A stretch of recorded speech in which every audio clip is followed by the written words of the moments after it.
Officially welcome back to the Zoom room, Elaine and Christine. Good, really good expression session there. If you're on the group, then listen to it in the Telegram group. It's posted there. If you're not a member, then join us to get access to these expressions. Just look at my post below this on YouTube, and you'll see a link to join us for one of our live sessions. You can go and register. Okay, so let's dive into today's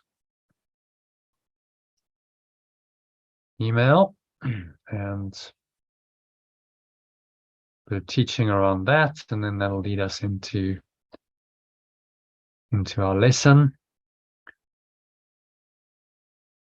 which is related to today's, well, really related to what we've just been discussing.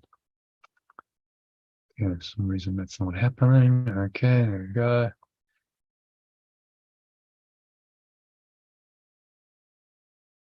All right, so share my screen with you.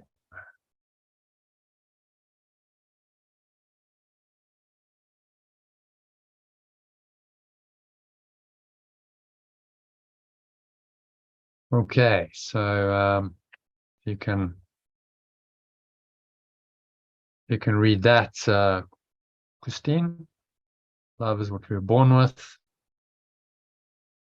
Read the quote for us from Marianne Williamson. Yes, I'm reading a book. Love is what we were born with. Fear is what we have learned here. The spiritual journey is the relinquishment or unlearning of fear and the acceptance of love back into our hearts. Love is the essential fact. It is our ultimate reality and our purpose on earth. To be consciously aware of it, to experience love in ourselves and others is the meaning of life. Marianne Williamson. Love is the essential existential fact. It's what gives us existence. So Marianne's one of the best known teachers of the Course in the world, just highlighting this dichotomy between fear and love in this quote.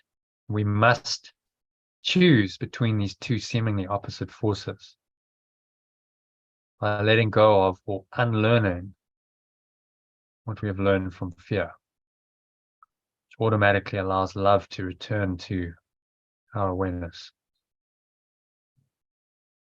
So the formula for experiencing love all the time is really very simple. Number one, step one, train your mind to become increasingly aware of any fear. And fear is just a general term Yeshua uses in the Course in Miracles to refer to any negative, limiting, contracted emotion. So it's a placeholder for the ego. That's blocking your awareness of pure formless awareness or perfect love. So if you're feeling uncomfortable, if you're feeling an unpleasant emotion, sensation in the body, you're feeling limited, contracted, constricted, stressed, these are all words that point to a state of mind and awareness going on. And that's fear. And it's just a block to the awareness of love's presence. So increasingly, we have to be aware of that. When the block comes up, we're aware of it. We recognize it for what it is. And then step two would be to choose to let go of any negative thoughts and emotions. So a simple two-step process, right? I'm aware of it, and now I choose to let it go. Very, very simple, but it's a profound practice.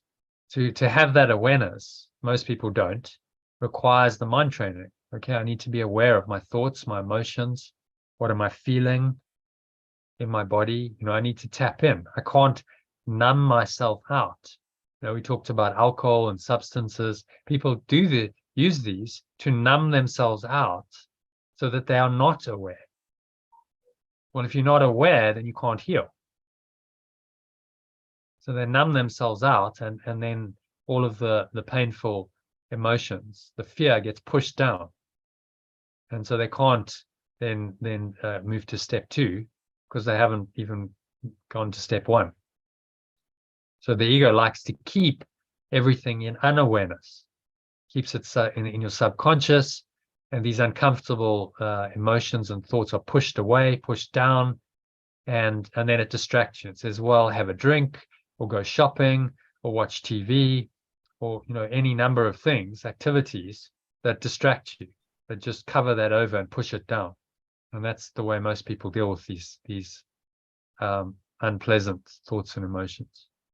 But as miracle workers, our task becomes to bring them into awareness, to face them, look at them with conscious awareness, and then realize that these are not true. So we can let them go. And then the choice to let them go becomes obvious. So you might be saying to yourself, well, how exactly do I do this? That's the question.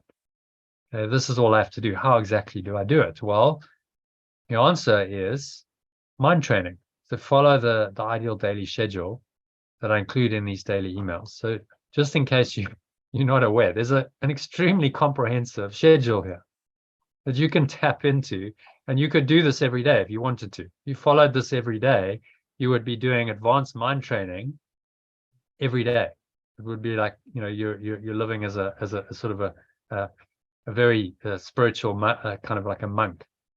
Now you might not have time to do all of it, so you take what you can out of this, and you say, okay, but I can do that in the morning. Let's say I can get up and I can do the hour meditation. Okay, great. So I go down here, and all I've got to do is click on that, and then it launches, and I can listen. Or you can download it to your device. Don't download it to your phone or whatever you're listening on. So your essence statement and your core values.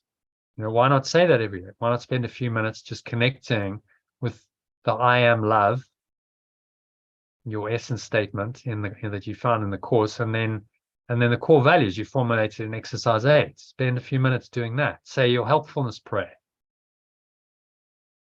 which is, again, simple. That will take you a minute. If you want a longer surrender prayer, then there's a longer version of that, which Karen is in the community developed. Your statement of higher purpose. We'll read that. That might take a minute or two, or you can listen. If you want to do it as a meditation, and then go into the half-hour meditation. Today it's half an hour. Usually it's a bit shorter, maybe 15, 20 minutes. That helps you to practice the workbook lesson. And then you might read the lesson, which I've included the links to. So it's all there for you. And you can go through the day, and you can consult this ideal schedule and say, okay, so what's on the menu? Okay, so there's an afternoon session today, so I'll join that, and that's my afternoon practice. And then he's recommending 6 times today you do a breath break, and you practice the lesson. So there it is for you. Just click on that, and you can listen. Hi everyone. So it's all there. You've got on tap a schedule worked out for you, and just to dip into it as and when you can, to really make this into the most important thing in your life. This learning, this simple methodology. Step 1 being aware of the ego whenever it arises, and step 2 letting it go. This is the whole point. This is the purpose of your life, is to master this art of letting go. And the mind training is required so that you attain that mastery.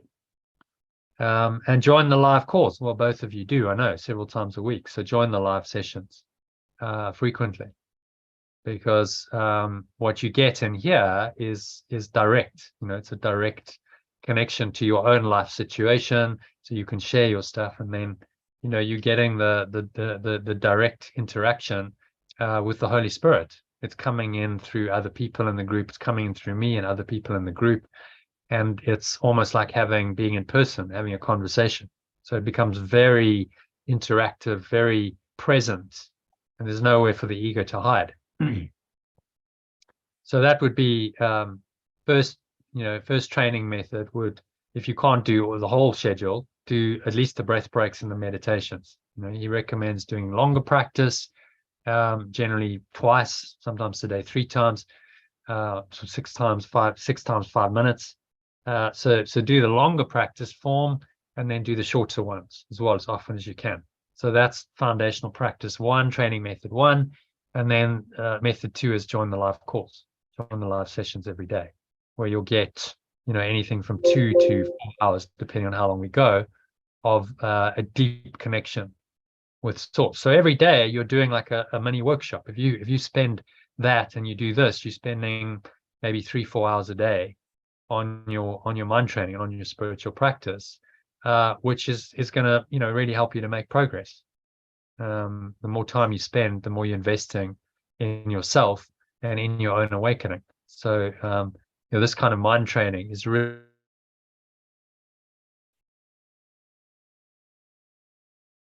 really investing in the self in ways you can't really conceive of with the conscious mind. And these miracles and synchronicities start to just show up and start to happen. So you don't have to consciously do anything, just do the mind training and practice, because that is reprogramming the quantum field, and things on the level of form will change if you start to do this kind of work, as you've both experienced in the last 6 months or so since you've been on the program. And so then just make it a way of life. The idea is it's not a one hit one day. You don't do a course and then that's over. You do this as a way of life. This is your spiritual practice, becomes a way of life, that this is the way you choose to live, and it becomes sustainable.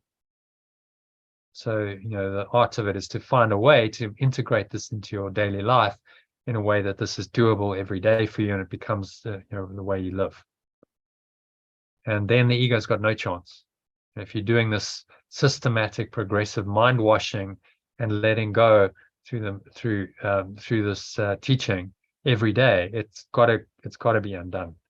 It can't sustain itself. Okay, so any questions on any of that? Just a refresh on what you're really doing, but maybe you can take it to another level. Maybe make sure you do these methods 1 and 2 as a default, and then if you can do more, look at the daily schedule, because there's resources there on tap, really easy. You just tap in and you can listen or download any of the resources that are there for you to help you to do the spiritual practices. Okay, just a question. It's always interesting for me to know, do either of you actually read that daily schedule? On the email, yes, I do. You do? Okay, well, that's good to know. Sometimes, not always, no. Not always, but okay. Yeah, a lot of the time I do. Okay, well, that's good. So it's not always, because sometimes I wonder, like, if I put all this in and no one actually pays attention. People read the first little bit of the email and then that's it. They go to there and then that's it. I don't know. That's always useful to know. But there's a comprehensive mind training schedule for you there every day if you want it. I was overwhelmed by it all at the beginning, and so often I would just get lost and I wouldn't know where to start, and all I was looking for was the link to get onto the session. Yeah. And slowly, as I've been scanning it, I've realized there's a lot of repetitive stuff, like also the one at the bottom asking for other people to join. I just skip over all that. I skip over all the repetitive stuff and just look at the daily new stuff. Yeah, okay. I mean, the repetition is just because that's your spiritual practice. It's like just repeat. Keep doing it because I'm too impatient. It's enough having to redo things with you saying things over and over again. So it goes in one way or another. Okay. Well, that's it's good to know. The point is it's all there, and then you find a way to work with it. That's the idea. Yeah. So rather than being overwhelmed, you say, okay, so that's the ideal. It's all there. Like if I was going to do this every day, I'd probably spend 8 hours a day, which, you know, is possible. Some people do that. They dedicate their lives to spiritual practice. But, you know, for me, I can do 2 or 3 hours. So, okay, I'll join the live call. I'll do a meditation in the morning. I'll practice the lesson in the, you know, the long form and the short forms. Okay, that's my 2, 3, 4 hours a day that I can do. And then you make it yours. It becomes your schedule. And you dip in, you know, accordingly. You use the tools and the resources that are available.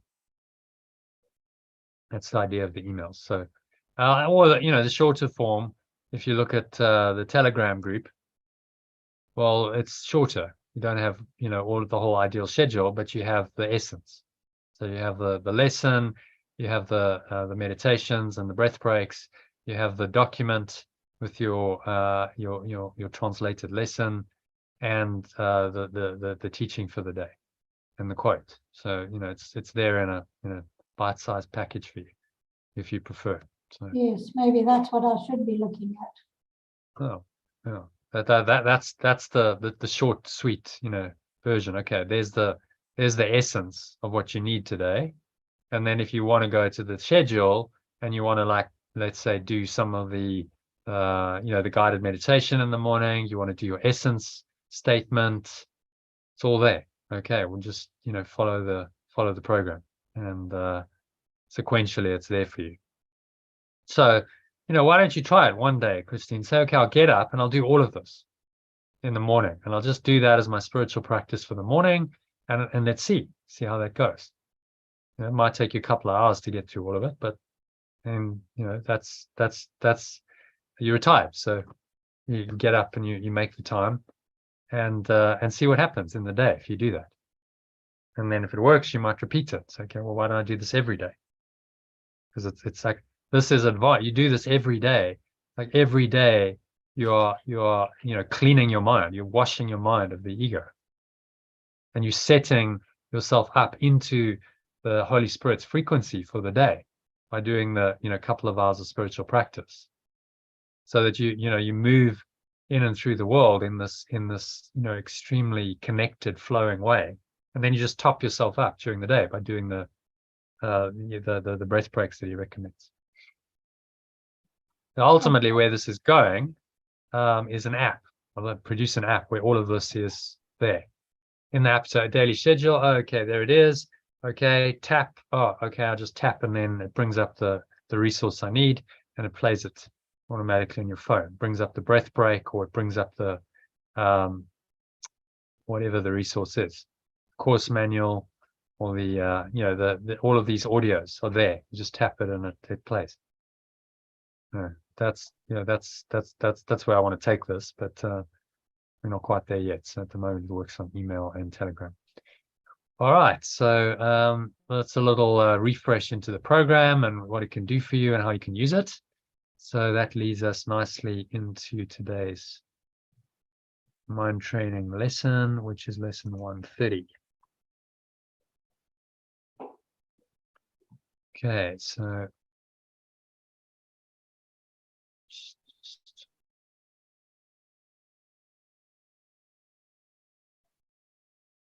all right, so let's have a look, see at today's lesson. So Elaine, if you can read that one in the original and alternative, and paragraph 1 for us. It's impossible to see two worlds. It's impossible to perceive two worlds. Perception is consistent. What you see reflects your... Read it in the alternative. Oh, in the alternative, yeah, because it's the much same. to translate, It's, and the alternative is personalized. What I perceive reflects my thinking, and my thinking only reflects my choice of what I want to see. My values are determiners of this. For what I value, I must want to perceive. Believing what I perceive is really there. No one can perceive a world their mind has not valued, and no one can fail to look upon what they believe they want. Okay, so thoughts on that? Well, it's all about our perception. Perception is always consistent. Hmm. And my values are determiners of this. Hmm. What I I perceive mean, reflects no my one, thinking. no one can perceive a world their mind has not valued.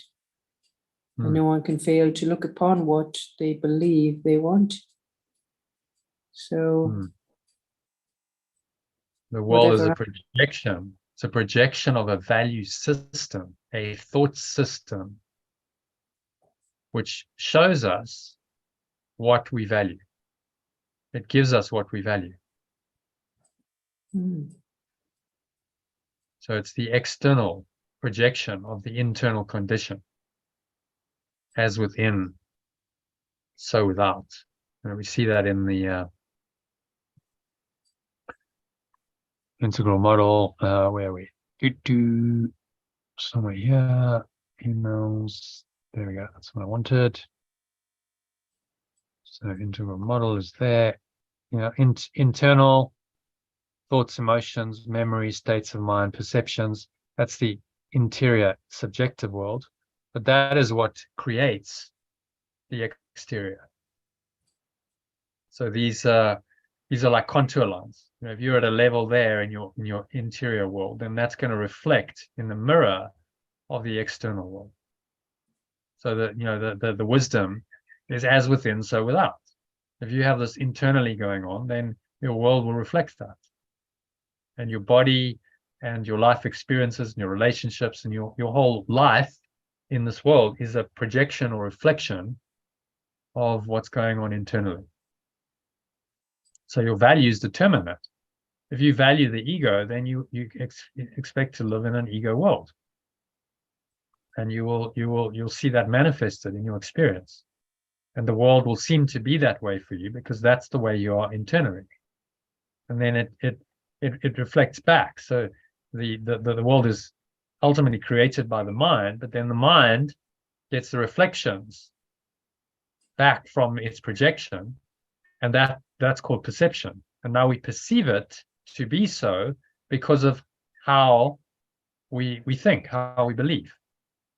Right? So he says at another point in the course, you know, perception makes projection, or projection makes perception. So I project my thoughts out, my deepest beliefs, and I then see that in the mirror, perceive it in the mirror that the world presents, and now I perceive it from the same thought system that projected it. And then it becomes a closed loop. It's a feedback system. So that belief system creates the results, but it doesn't seem to be, because the world seems to be objective and independent from me. But now it feeds back through my perception, and I go, well, there we go. It's just confirming what I already believe. You see how it works? It's a closed loop. Projection, perception, based on a false thought system, a false belief system of separation. I'm a separate self. I'm separate from everyone else. I'm separate from the world. I'm separate from life. I'm a body, not a mind. And then we get that mirrored to us. And then, yes, our belief gets confirmed by the world that we perceive. And the only way of changing that closed loop system is to change the mind. We must start changing our mind, our thinking, and our perceptions. And the way we do that is by letting go of our existing perceptions, right? So very difficult to change the projections because that's happening unconsciously, subconsciously. But we can always change perception. So now the world is showing me something. Instead of perceiving it as I always have, I say, no, I'm going to change that. So now I interrupt that feedback mechanism. I interrupt the pattern of the ego, and I start introducing a change of mind. And I start consciously changing my mind, which changes the projections on the unconscious level, and it also changes the way that I'm perceiving. And now I'm starting to change the system, and I'll start to see different things showing up in the external world, and I'll start experiencing different things, having different thoughts and emotions and perceptions. And so that's what we're doing. We're interrupting the ego's pattern. And we do that by changing our perception primarily. And then projection will change automatically. And now that whole system of feedback starts to work for us instead of against us. Instead of enslaving us into the ego, it starts to liberate us, and we start to get reflections of our change of mind in the external, the mirror of the world, which tell us that yes, love is true, love is real, and look, you can see the impact, you can see the results. And this works much better. And you see love and peace and joy reflected to you, and you start to believe by the same feedback mechanism that that is the reality, and that's the truth. And then the illusion of the world is being used by the Holy Spirit to awaken you rather than to enslave you. And so the Holy Spirit just reinterprets everything the ego made, this projection and perception mechanism, and uses it for its purpose, which is awakening from the dream. And then you go higher and higher. Every time you do some letting go, you bump up a level. You're going higher and higher until eventually you transcend the entire model. There's no longer an individual or collective dimension or interior or exterior dimension, because those are all aspects of a separate consciousness. There's just one mind, one awareness. And then you're home, and you've escaped the matrix. Does that make sense? Yes. Good. So yeah, integral model, just another, a model. It's a map of the territory. It's not the territory itself. It's a map that allows you to navigate your way out of the illusion.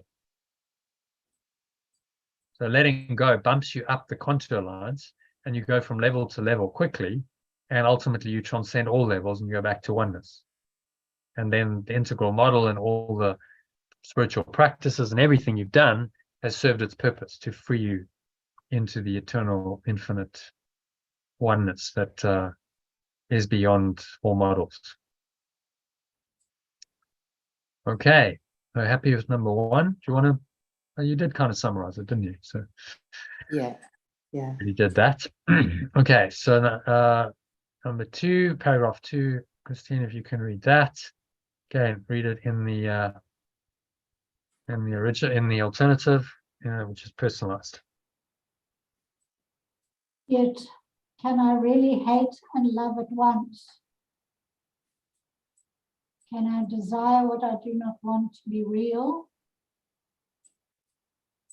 Can I choose to see a world of which I am afraid? So make it bigger. No, it's fine. Fear Yeah. must make blind, for this is its weapon. That which I fear to know, I cannot know. Therefore, love and true perception go hand in hand, and fear obscures in limited awareness what is there. Yeah, so what's he saying? Love and hate can't exist in the same space. So I cannot see a world of which I fear, because fear makes me blind. And so I can only know what I do not fear. In other words, love. What I love is what I make real. That which I fear to know, I cannot know. So we fear to know the truth. That's the source of all fear. We fear the love that would liberate us. And so how can we know it if we fear it? We avoid it. We think this is going to destroy us, when actually it's going to save us, going to free us. But the ego is going to tell you, no, stay far away from that. That's dangerous. Stay in this known world of your existing projections and perceptions that you're used to, you're comfortable with, familiar with, even if they hurt. Better that than the unknown of love. And so it wants to just keep you playing the same pattern. And as you age, you notice that people who haven't freed their minds, they just get very, very entrenched in their ways. Because that pattern's just been playing for years and years and years. Same thoughts, same emotions, same neural pathways, same biochemistry firing over and over and over again. So it becomes a pattern that just fires, it just plays. And that conditioning then runs their mind and their life. And so letting go interrupts that pattern. It disturbs the ego's status quo, interrupts the pattern. And so, of course, you can expect disturbance. It's not all going to be smooth because the status quo is being interrupted and the ego doesn't like that. It says, no, just keep things as they are. They're okay. But you have to interrupt that pattern. And the spiritual practice is what interrupts the pattern. So that's why I'm saying, do it regularly, do it every hour, because interrupt the pattern of the ego every hour, rather than give it a few hours, leeway. If you do it in the morning and then you forget until the evening, now it's got 12 hours in between to try and come into your mind and have thoughts and emotions and carry on in its pattern. Whereas you do it hourly, interrupt its pattern hourly, you're just interrupting it all the time. It can't get comfortable. It can't take residence in your mind because you're just dislodging it every hour. So you see the methodology, it makes a whole lot of sense. He's interrupting this entrenched pattern that has kept you enslaved for this life and many lives. He's saying, okay, so we've got to shake that all up. And the spiritual practice is what's going to do it. And so then, enlightenment and awakening is not some mystical, unattainable thing that only, great spiritual masters and geniuses can attain. No, you can attain it. Just train. Like anything else in this world, you can train it. Just, disciplined, rigorous mind training will interrupt the pattern of the ego systematically. And it's going to replace the ego's thought system ultimately with the Holy Spirit. And you install a new operating system. But it requires work. It's not just going to happen. Hence, the spiritual practice and the mind training. Ongoing, repetitive, over and over. And it might seem repetitive. It's like, but the ego has repeated its program over and over and over again. So you have to do the, counter it, do the opposite. Just keep the practice going. Okay, so any other thoughts on number 2? Ignorance is bliss. Except it's not, because you suffer. Ignorance makes you suffer. So when you suffer enough, then you go, okay, rather the pain of discipline than the pain of ignorance and fear and guilt and all of the ego's nasties. Rather that slight pain, slight discomfort of the self-discipline than the ongoing pain of the ego, where there's no hope. There's no hope of relief if you believe its thought system, because it's just going to make that pain worse. Whereas at least with the pain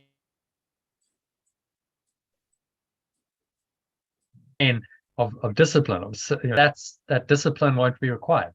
Once you practice, it becomes your default, becomes your new modus operandi. Okay, you don't need to practice that which you already are. You're installing a new operating system will just run by default. And then if you practice and you do a meditation, it's a pleasure, not a discipline. It's just, I love doing that. It's the subtle pleasure of just sitting and quietly and being. And actually, at the highest level, you're always in meditation. You never leave that state.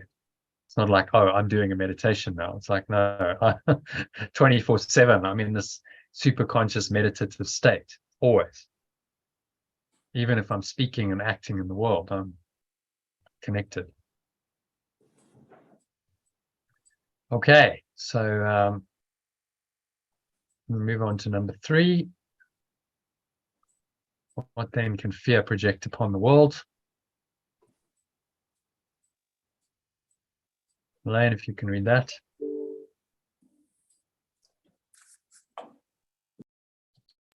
Okay. What then can fear project upon the world? What can be seen in limited awareness that is real? Truth is eclipsed by fear, and what remains is only imagined. Yet what can be real in blind imaginings born of panic? What must I want to cause this to be shown to me? What do I wish to keep in such a dream?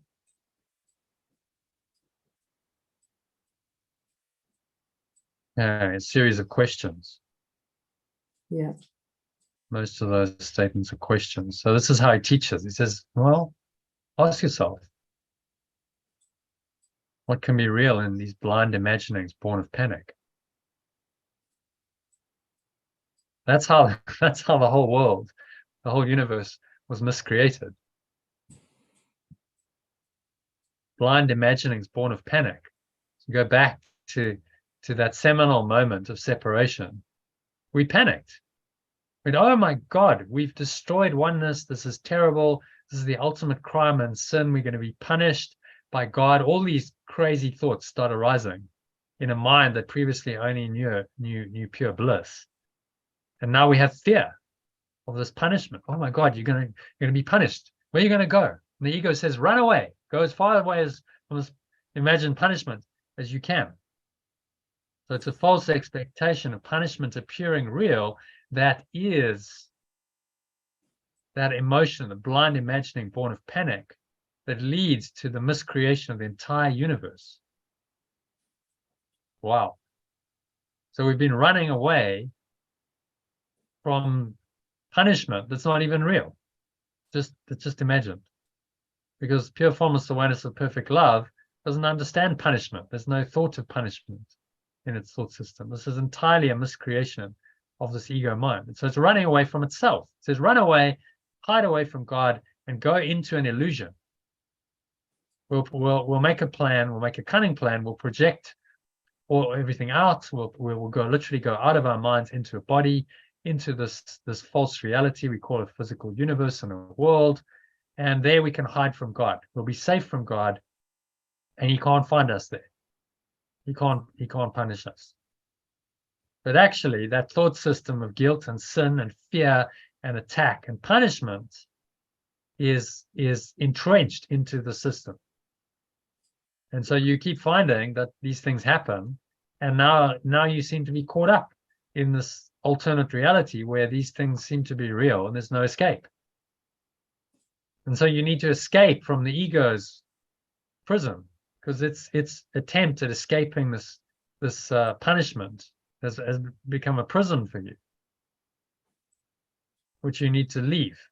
You need to let that go, transcend it, and go back to your original state, which was free and happy.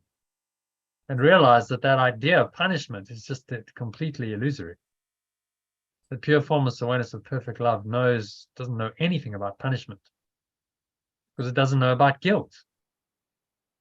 See, guilt demands punishment. So then the fear arises, and then the fear of punishment leads to attack thoughts.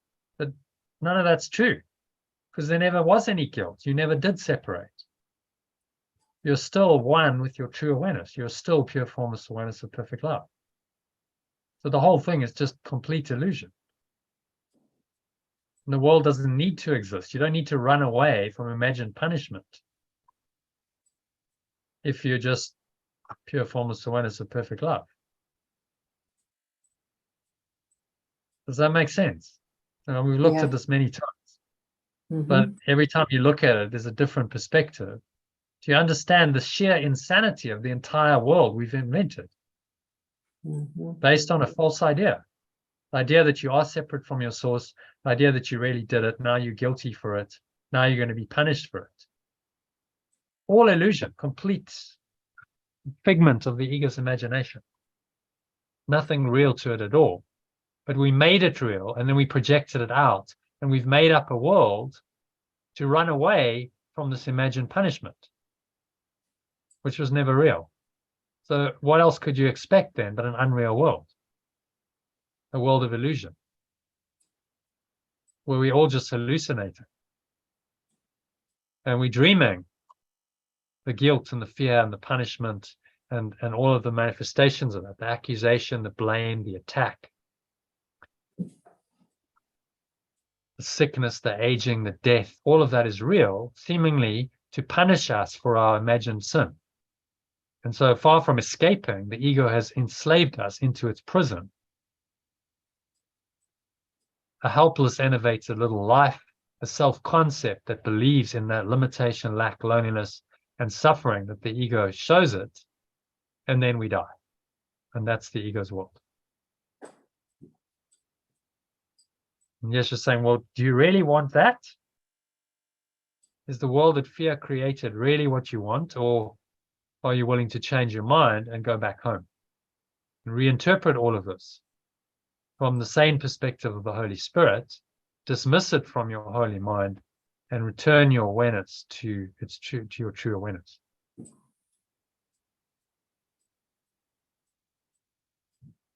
The choice is surely obvious. And you stated in such blunt terms, like, well, why would you want such an insane system that makes absolutely no sense? It's based on illusion when you can just have the truth.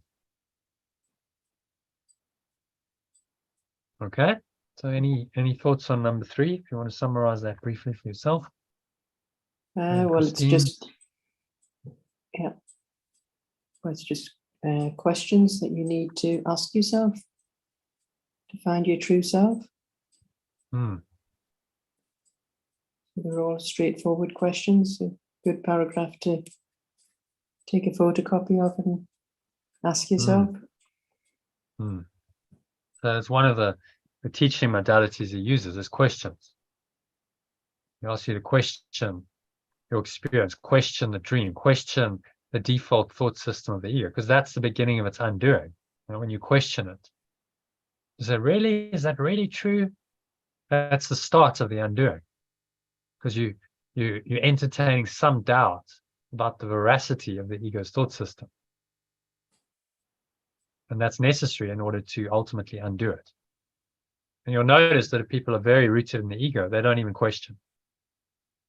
No question, they just run the program. They don't question why they're thinking this way, why they're feeling this way, why they're behaving this way. They just run the program. And anyone who does question them, they get angry because they're defending their illusory state. They think that illusory state of ego identification is going to keep them safe, but actually that's not the case at all. In fact, it's very dangerous because it's going to cause ongoing pain, suffering, misery, and ultimately death. As you see in your situation with your partner. Okay, well, it's not keeping him safe, is it, at all? No. It's hurting him. Okay, so number 4, moving swiftly on.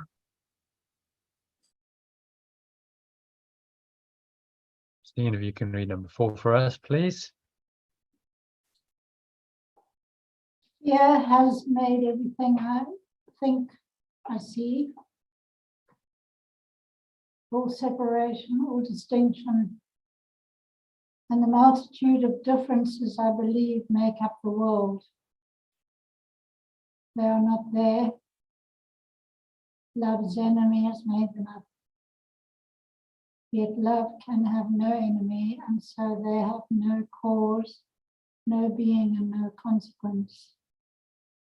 I can value them, but they remain unreal. I can see them, but I cannot find them. I will not seek them, nor waste this day in seeking what cannot ever be found.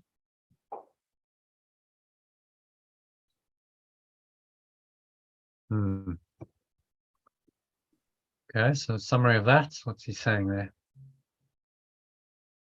It's just reinforcing that the choice I make is not separation, but love. Because I don't value the unreal world. If I don't seek them out, I cannot find them. I won't waste my time on what I know is not real.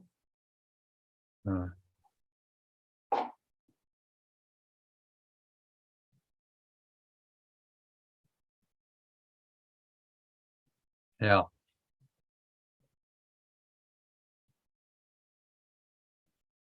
Well said.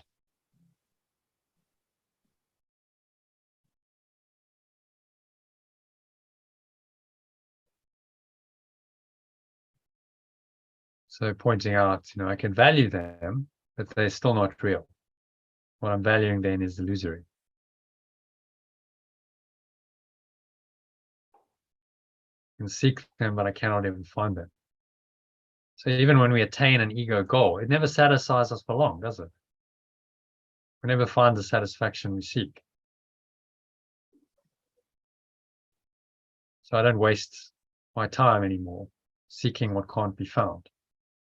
Looking in an illusion for what I'll never find there. And so you understand the genesis of this thought system. So you understand the metaphysics, you understand what created the world, then it becomes obvious that you're never going to find the love that you really yearn for in the world that is the projection of the denial of that love. How are you ever going to find it in the world?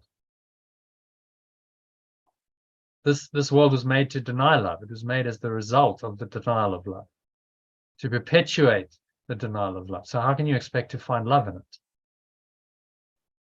They're saying, well, stop looking for it where you'll never find it. Right? It lies within. That's where it lies, not outside of you. You'll never find what you seek in this insanity. So let it all go and return your mind back to its true nature, which is love. And there you will find what you seek.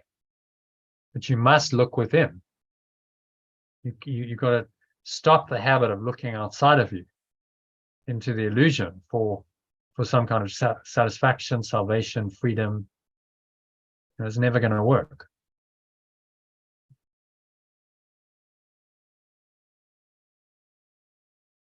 So understanding the metaphysics, the genesis of the illusions. Some people say, well, why do I need to know that? Because once you understand how it came about, it makes complete sense that you should let it go. You see, you don't understand how you even got here. You're working in the dark. Then, well, if you don't understand this, then you might say, well, the ego's okay.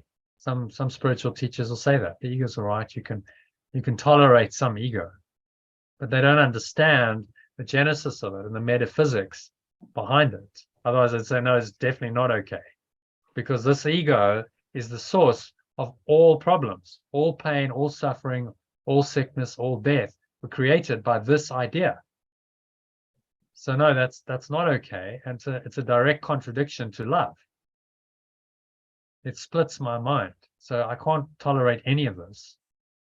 I must do away with it entirely to restore my mind to its true awareness, which is my only purpose here. A complete denial of the ego. And this is quite unique. I haven't seen this explanation in any other teaching. This diagram is unique to the course. I got it from a guy called Ken Wapnick, who was a very well-known teacher. He was the first teacher of the course.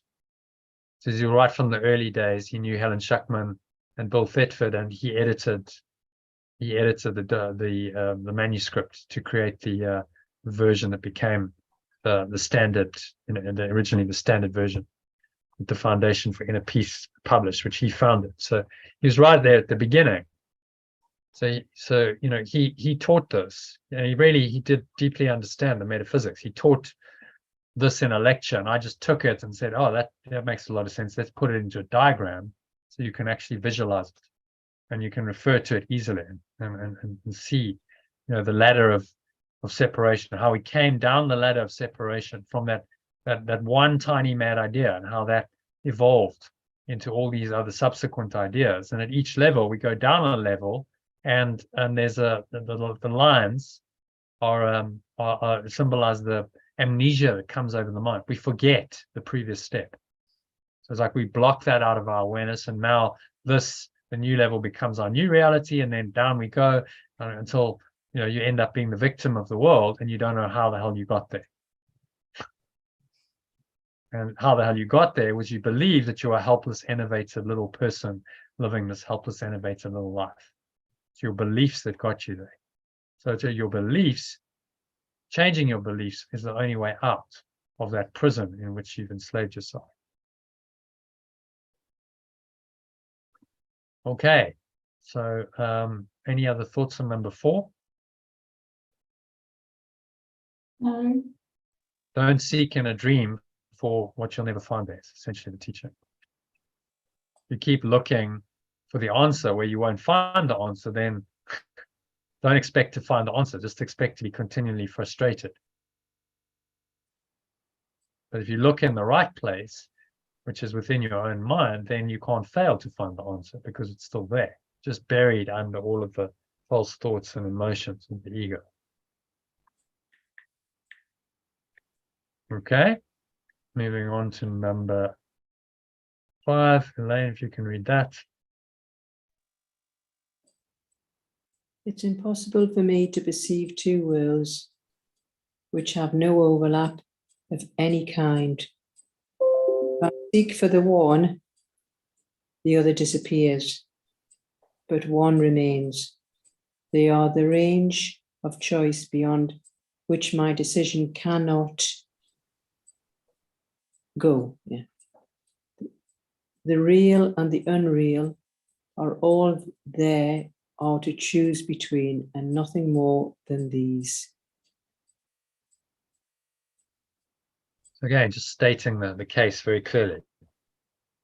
Over and over and over again, we get this dichotomy. He's highlighting, saying there's 2 thought systems, there's 2 worlds that are the reflection of those thought systems. World is not just the physical world. The world is the thought system behind it, the world of the ego, which the integral model shows us.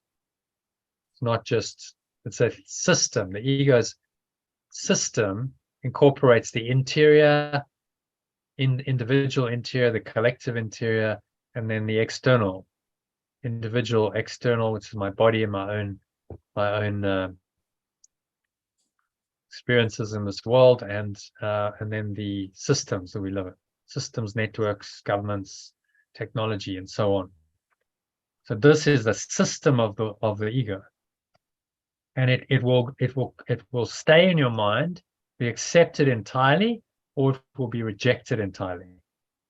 It is a world, it's a reality. You accept it or you reject it entirely, and every moment you're deciding whether you accept it or reject it. So you accept one part of it as real, you accept the whole system.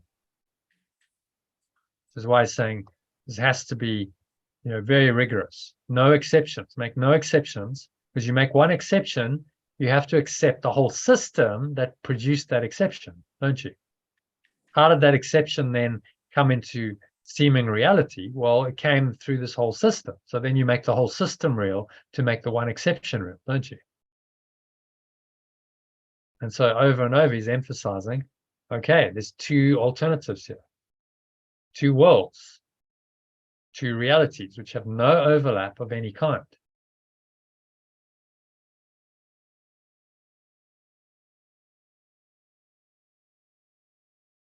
Two worlds or realities.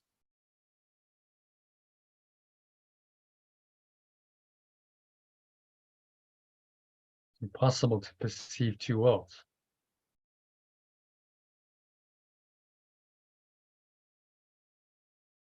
Two realities.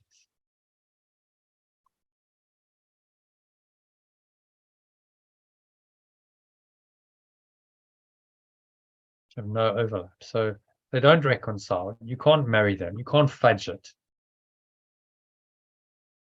He's telling us very clearly, you must make a choice between them. One or the other. If I seek for the one, the other disappears, but only one will remain in my awareness. If I choose for that to be the ego, Fortunately, the spirit's not gone away. It's still there, but it's buried. And so now it comes as small, still voice of conscience. It comes as these whispers. And then the ego says, no, don't listen to that. Just carry on. So we need to make that voice, the voice that speaks for the other world, the other reality, much louder, much more important to us.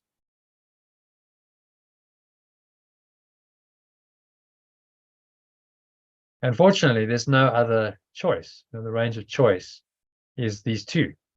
There's not multiple options. There's two. It makes our life quite simple. It's they're going to be this or that. Two choices, one or the other, but not both. That's the only limitation on my choice, is I have to choose between the real and the unreal. Nothing more than these. Okay, so any thoughts on that? Questions, comments? No. Can I make a grammatical suggestion? Yeah. Number 5. Mm-hmm. The real and the unreal are all there is to choose between. Not there are to choose between. Really? Okay. The real and the unreal are the two that are all, but that whole sentence is Okay. what is to choose. Oh, they are to choose. How does that read? The real and the unreal. All there is. Let's see if it likes the grammar. So we do a little check on that. Seems to be okay with it.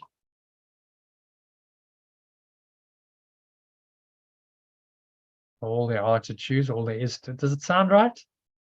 Real and unreal are all there is to choose between. I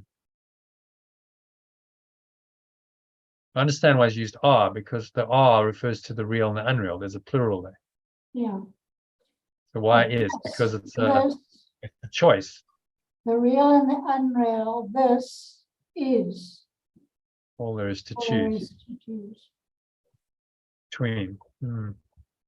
Right? And nothing more than these. Yeah. Okay. Can go with that. Doesn't have a problem with that grammar. So okay, so today we'll attempt no compromise. Read that, Okay. Christine. I will attempt no compromise when none is possible. The world I see is proof that I have already made a choice as all-embracing as its opposite. What I want to learn today is more than just the lesson that I cannot perceive two worlds. It also teaches that the one I perceive is quite consistent from the point of view from which I perceive it.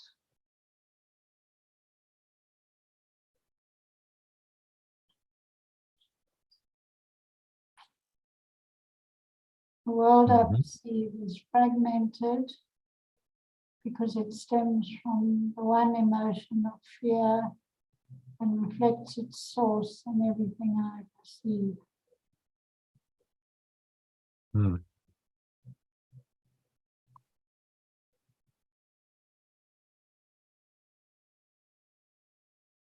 Okay.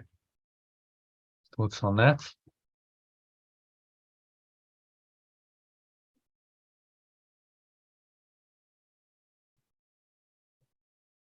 Okay, I think I understand. From 4 onwards is the reverse of 1 to 3.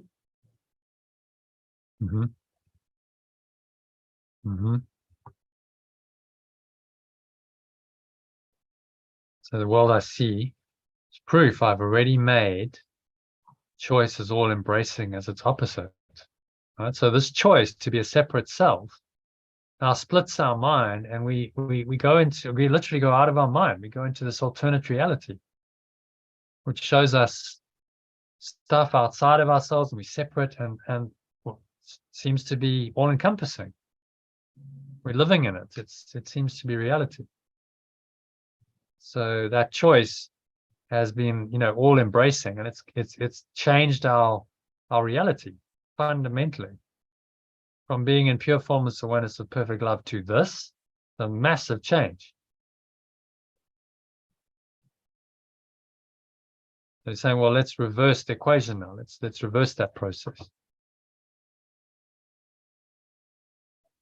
But the one I perceive is quite consistent from the point of view from which I perceive it. The world I perceive is fragmented because it stems from the one emotion of fear and reflects its source in everything I perceive. So everything I perceive in this world is a symptom of fear. Yeah. Designed to make me fearful. It's designed to perpetuate the belief that I'm a helpless, innovative little life. All this stuff going on that I can't control, continuously being threatened by circumstances, situations, other people, populated by accusation, blame, attack. This is the nightmare of the disconnection from our source that is now entrenched into the world. It's how the thought system on which the place operates, which is a departure from the truth. And now we have to undo the entire system. The thoughts, the beliefs, that's where it starts. The values, the projections, the belief in the projections of the system, and recognize that it is all false. Based on one tiny false idea of separation.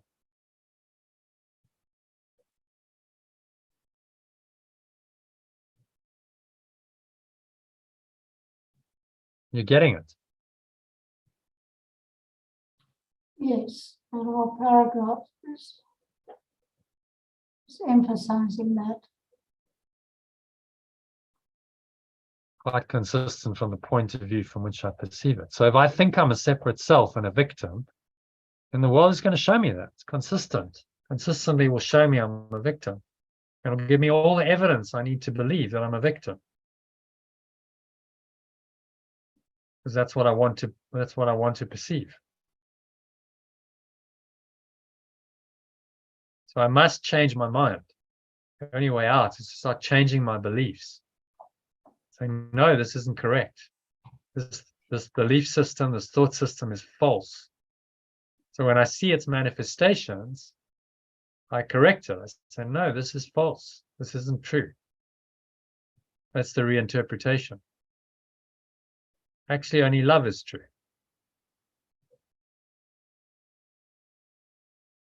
And then I remember love, which is the Holy Spirit. And slowly but surely, I start to restore my mind to this awareness. And I stop believing in all these false ideas.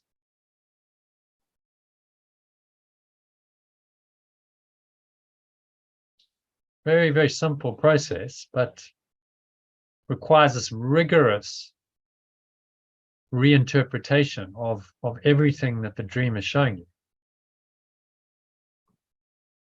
which is the letting go.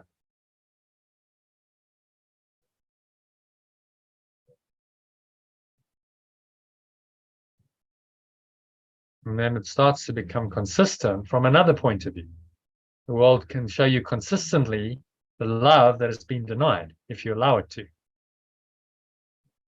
You have to get into the habit of letting go to allow that reinterpretation to happen.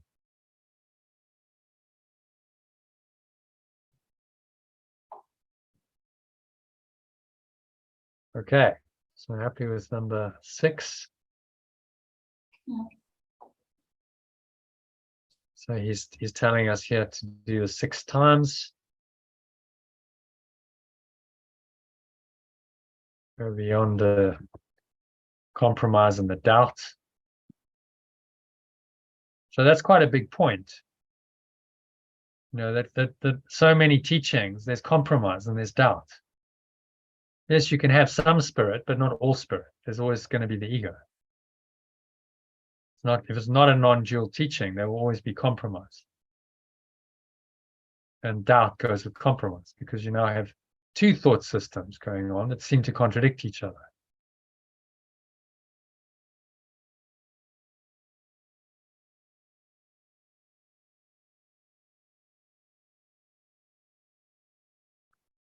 Okay, so Elaine, if you want to read that number 7. 6 times a day, in thanks and gratitude, I gladly give 5 minutes to the thought that ends all compromise and doubt, and go beyond them all as one. I will not make 1,000 meaningless distinctions, nor attempt to bring with me a little part of unreality, as I focus my awareness on finding only what is real.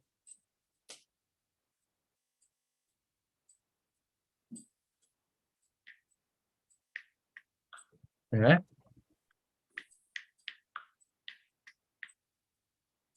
So telling us not to compromise, not to doubt, don't make meaningless distinctions. There's only one distinction. It's between the true and the false, the real and the unreal. Don't try and bring unreality into your practice.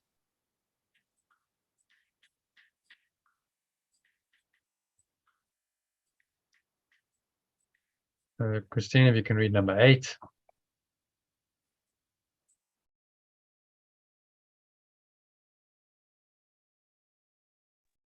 I begin my searching for the other world by asking for a strength beyond my own and recognizing what it is I seek. I do not want illusions, and I come to these 5 minutes willing to let go of all the petty treasures of this world. I wait for pure formless awareness of perfect love to help me. As I say to myself, it is impossible for me to perceive 2 worlds. Therefore, I accept the strength pure formless awareness of perfect love offers me and perceive no value in this world so that I may awaken to my freedom.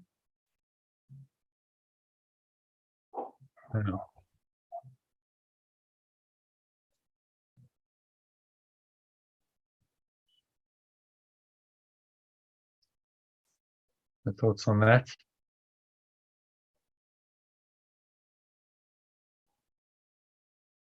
Yeah. I do not want illusions, and I must recognize when it's illusion and when I am seeing the worlds that I seek.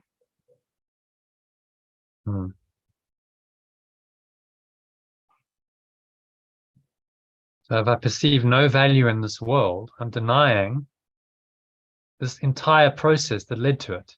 The idea of separation, the idea I'm an individual self, the guilt and the sin for that, the thought that I've destroyed love, the fear of punishment, the projection of that fear outwards. So that now I'm accusing and blaming and complaining and trying to project my guilt onto others. And the entire system I'm denying. If I deny all value in this world, because the world is the projection of that thought system. You see? So I have to deny it entirely. If I deny its effects, then I also deny its cause. That's the methodology here. Keep denying the effects of it. You must realize then sooner or later that there is no cause. So that tiny mad idea of separation never really happened. It's not a true cause. All its effects are undone in your mind, and what remains is pure formless awareness, perfect love. And then you're home, you're free.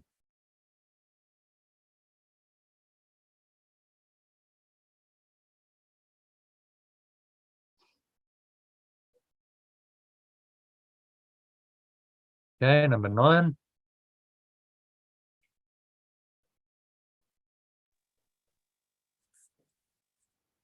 Pure formless awareness of perfect love will be there, for I have called upon the great unfailing power which will take this giant step with me in gratitude. Nor will I fail to perceive its thanks expressed in tangible perception and truth. I will not doubt what I will perceive, although it is perception, it is not the kind of seeing that my eyes alone have ever seen before, and I will know perfect love's strength upheld me as I made this choice.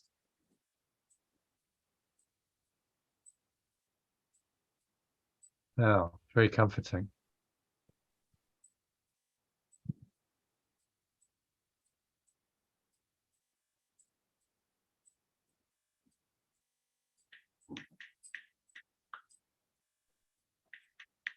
Question number 5 is grammar again too. Mm-hmm.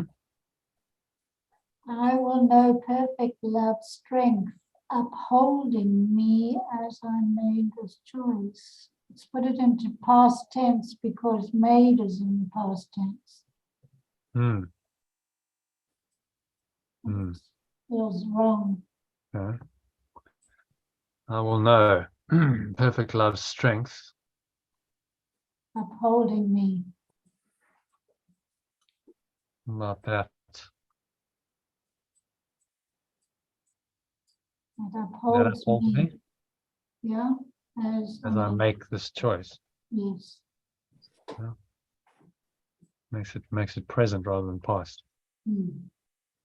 Okay, nice one.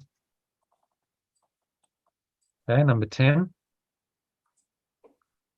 I dismiss temptation easily today whenever it arises, merely by remembering the limits of my choice. The unreal or the real, the false or true, is what I perceive and only what I perceive. Perception is consistent with my choice, and so I will experience victimhood and suffering, or the state of pure formless awareness as my reality.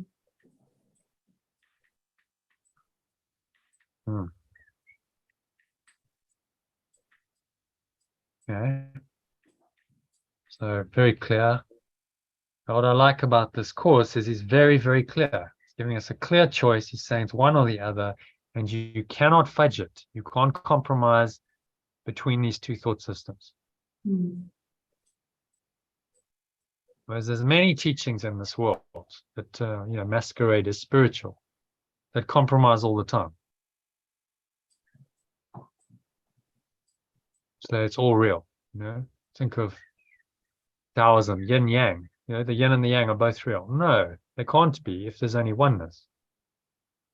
See? Duality becomes entrenched in their thinking, and then they can't see beyond it.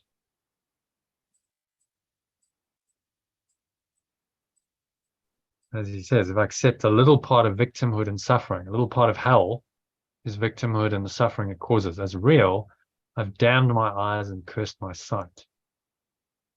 What I will perceive is that I'm a victim of a cruel world. Yet the release of pure formless awareness still remains within my range of choice, to take the place of everything that victimhood would show me.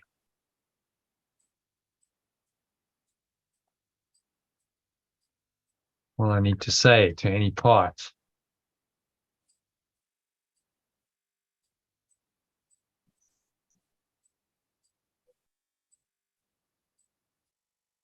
of victimhood and pain, whatever form it takes, is simply this. It is impossible to perceive two worlds. In fact, you read it. One of you read it.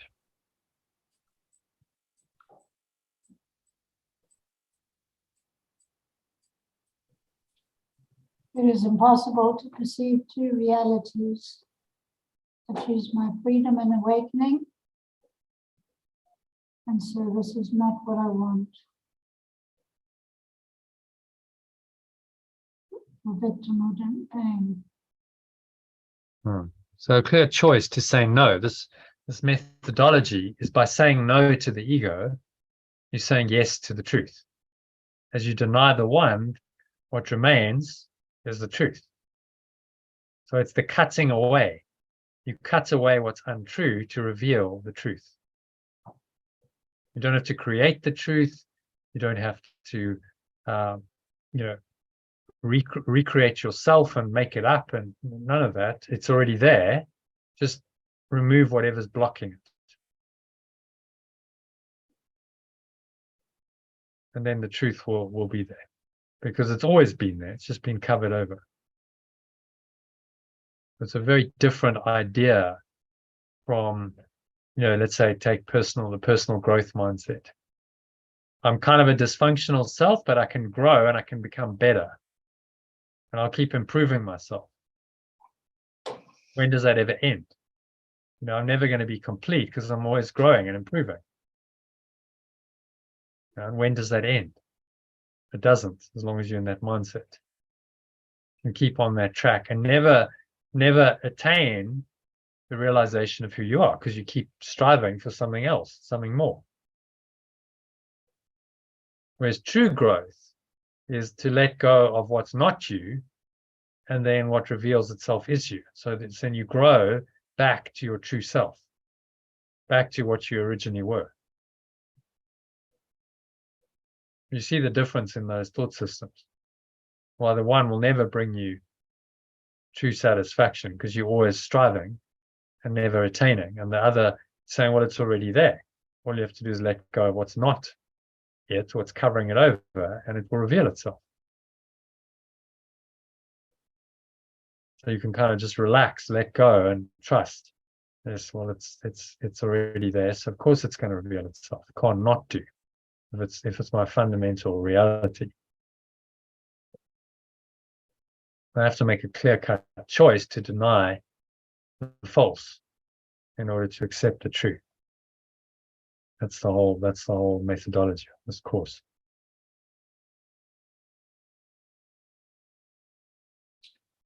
Okay. Yeah. So, any other thoughts, comments, or questions on this one? Simple lesson, but simple is profound. Okay, just choose. Again, every lesson he's saying, make your choice. And you can't have both. The only limitation. And the feeling level indicator of the unreal is victimhood and pain. Yes. Oh. As soon as you feel that, you realize you're identifying with ego. Yeah, that's the canary and the canary in the gold mine. It's telling you, well, okay, the ego's here, so I'm out of here. corrective actions required. Yeah, leave. Get out of there. Remove yourself from that toxic environment, which is self-created. You are creating that through your own thoughts and emotions. Get out, go into the sunlight, leave the cave, go into the sun, just freedom and awakening. And you realize that was never real, just miscreated reality.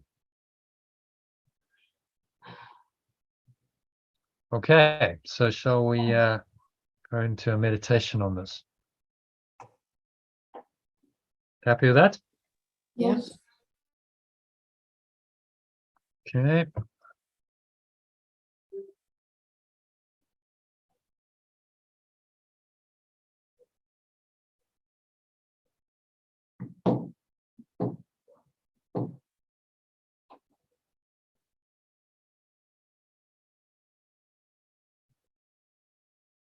All right, so just making yourselves comfortable. Into your favorite meditation posture. So if you're sitting, sit feet shoulder width apart, back straight. Up your hands in your lap, or have your hands past palms facing upwards on your thighs. And start off by taking a nice deep breath in through the nose. So you're breathing in, notice how the stomach rises and the chest rises, clench the sphincter muscle, to lock the energy in. Draw the energy up the spine into your heart center. Pull it up into the crown of your head. Start pausing at the top of the inhale.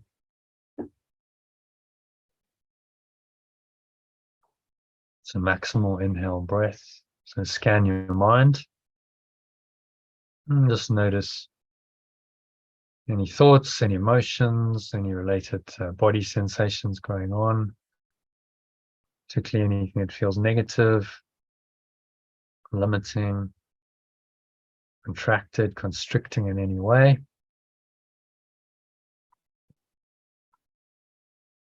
And you're just going to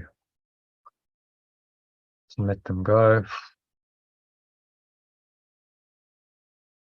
Just exhale them out, blowing them all out with the breeze of your breath.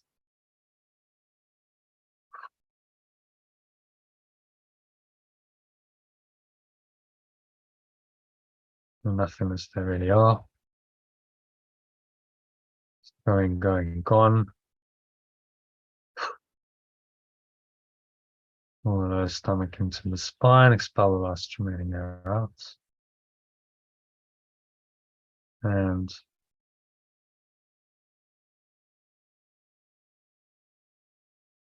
rest.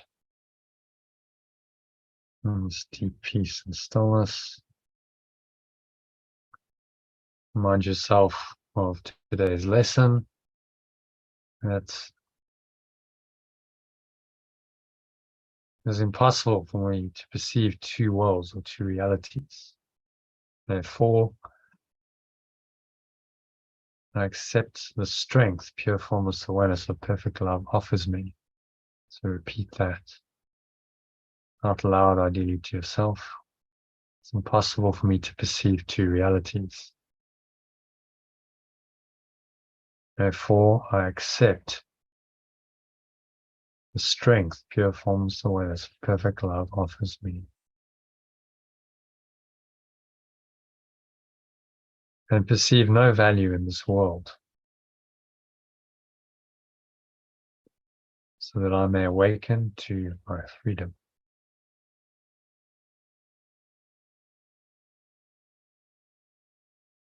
And feel that freedom arising. God will be there. Pure formless awareness of perfect love will be there. You've called on the great unfailing power. Take this giant step with you in gratitude.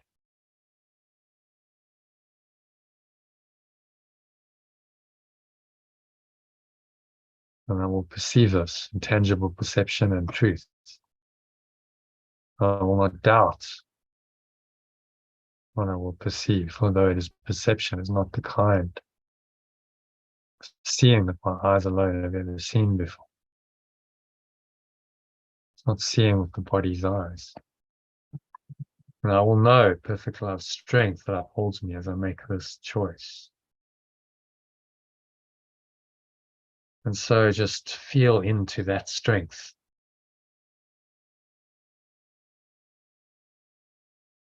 Connect with the strength of certainty. The simple choice between the real and the unreal brings. There's no doubt, no ambiguity, no uncertainty anymore. Just a clear-cut choice, decision for the truth and to let go of the illusion entirely. Choose reality and let go of unreality. So just breathing in and out through your nose. And just observe the breath flowing in and the breath flowing out.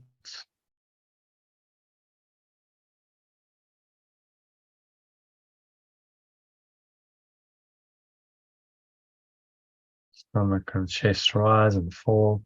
Observe the subtle sensations of the breath in your nostrils.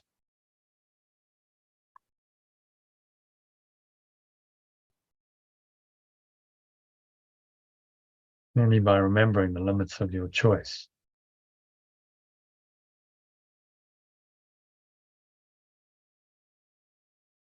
Unreal, the real, the false or true. what you see and only what you see. Perception is consistent.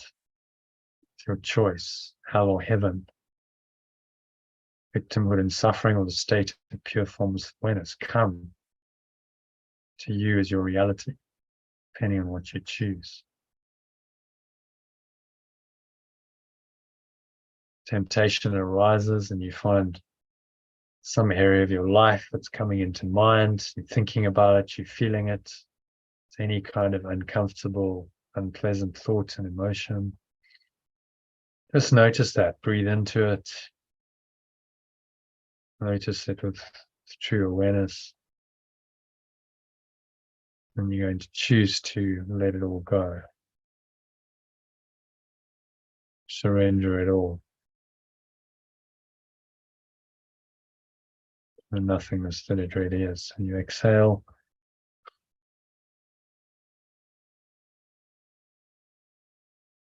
Let it all go.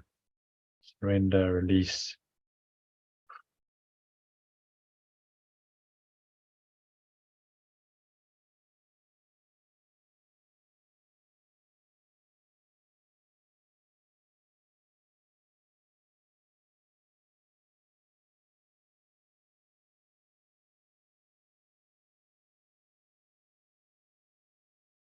And sink inwards to this strength of truth, or true awareness, pure formless awareness, and perfect love, true reality. And just allow that to be there. Allow peace to arise in your mind and your heart, encompassing your whole body. Just rest in this deep peace, the peace of God, it's been called, survival that surpasses all understanding. Just rest in this state for a few moments.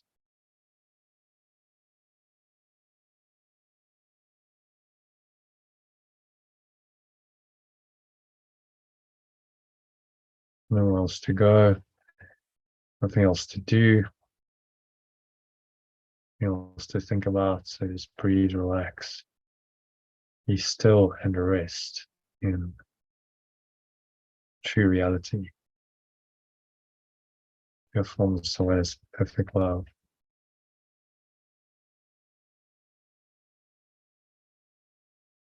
For the next couple of minutes of deep silence.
And so just gently coming back from this deep connected state. Keep the connections, never not there. Your true awareness is always there. But you can bring a bit more attention back into the body, into the senses, the world. So just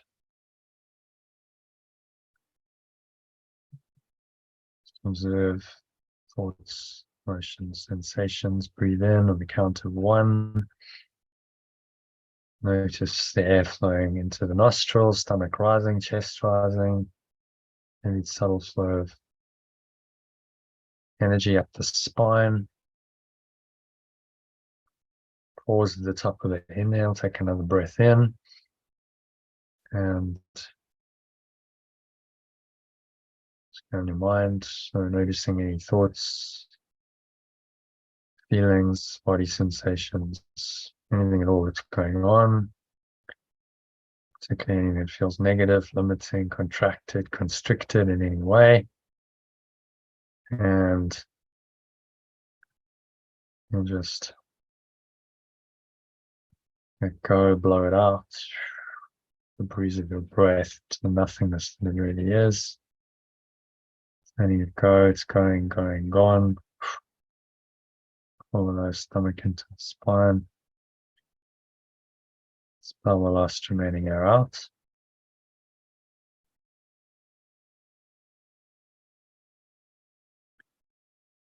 And rest. Deep peace and stillness in the gap between breaths. There's a gap in mind. Into that gap, it's a portal to eternity. The holy instant, the holy aware moment, the sacred now, whatever you want to call it. So count of 2 in the sacred now. Notice just the weight of your body pressing down the chair, your feet touching the ground. Seeing what you're feeling with your hands touching.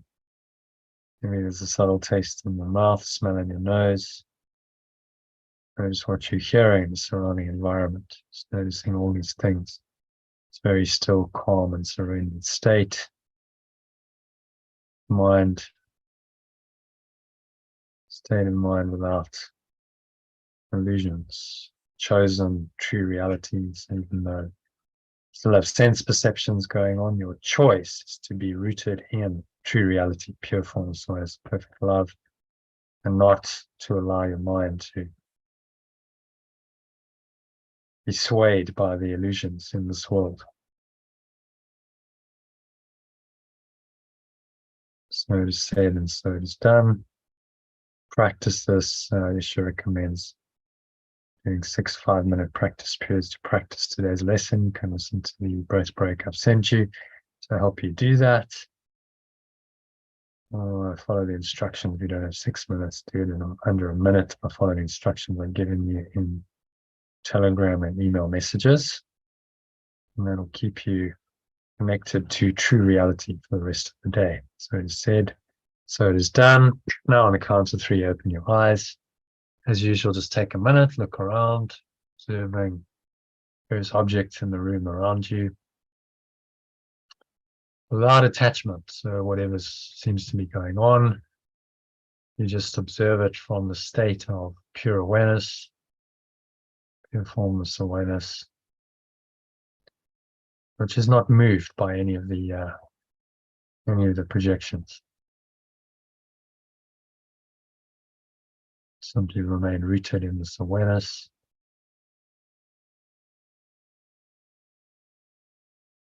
And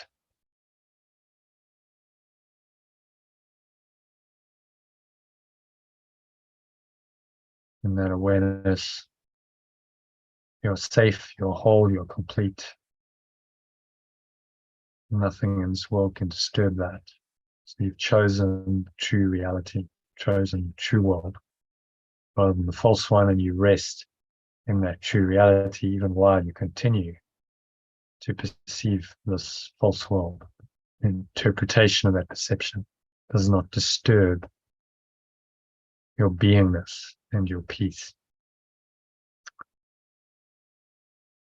And so you flow forward in the true world, in true reality, and are unaffected by the illusions of the ego, the victimhood and suffering that wants to cause. So it is. So it is said, so it is done. And that brings us to the end of the meditation and the first part of the session. Okay, so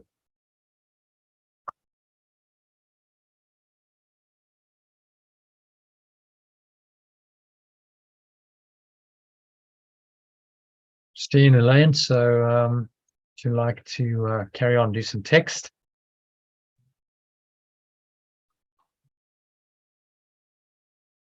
I'm kind of tired. I've got to pop out, so I don't know, is the text, you're going straight onto text now, are you? That was the idea, yeah. Christine, Right. what's your schedule like? The sun has been here all day and it's disappearing, and I haven't been out in the sun. I'm going to get in the car. It's disappeared out of my garden. I've got to go and sit in the sun, Hmm. at least for Okay. half an hour. Okay. So yeah, we could so log off now and join a bit later if you want. Would you like to do that? Or Yes. Yeah, well, that'd be better. say, Yeah. Okay. So what time? 7 p.m. UK time, 8 SA time, or Yeah, That'll be perfect. all right? yeah, Oh, okay. 7 o'clock yeah, for you, Lane. 8 o'clock for you. We'll have a look at the text, which is onto a new chapter where we let's just find it. I've got the sun on my computer. It's quite easy to see actually. There's this one here. So it's how many paragraphs? Six or seven paragraphs, I think. 7 paragraphs. It's not a monster. It's a fairly short one. So yeah, should get it done in a couple of hours. So join us later. yeah. Okay. All right. See you then. See you Right. later. Bye. Okay. Bye. Stay. Bye for now.